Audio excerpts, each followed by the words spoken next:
Steve, let me turn to you now. Talk about who President Trump is actually going to be speaking to tonight. Who's going to be listening? Yeah, Kristen, let's take a look back here at the coalition that elected Trump last November, why they said they were voting for him. First of all, one thing to remember, the coalition that Trump won, much more blue-collar in nature than we typically see with Republicans. Look at this. Basically, 2/3 of the folks who voted for Trump last November don't have a 4-year college degree or more.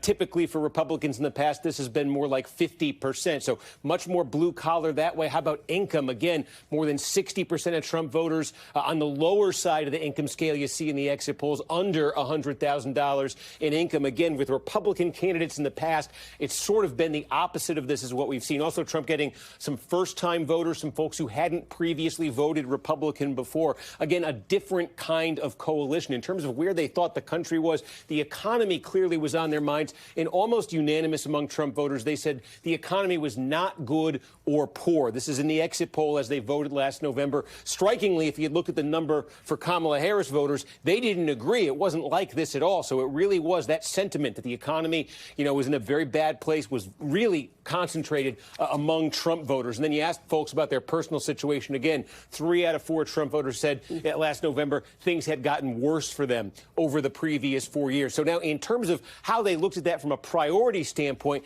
I thought this was striking. Again, looking back at that exit poll, we asked voters in November these 5 areas, which to you is the most important? And 2 things jump out here. First of all, look, among Trump voters, an outright majority, 51%, said it was the economy. A lot of attention to immigration. That number was 30 points lower among Trump voters than the economy. Abortion, foreign policy, state of democracy. And also, look at how different that number is from the number for Kamala Harris and the Democrats. Only 12%.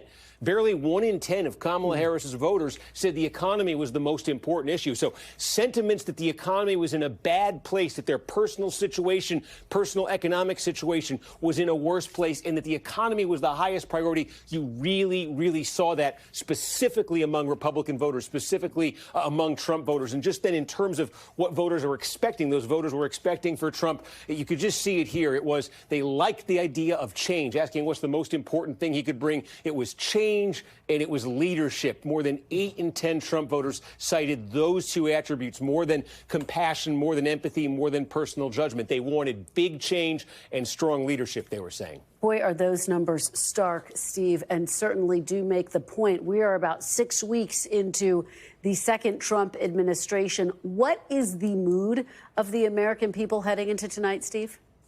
Yes, a couple ways we could measure this, but so many polls out there recently.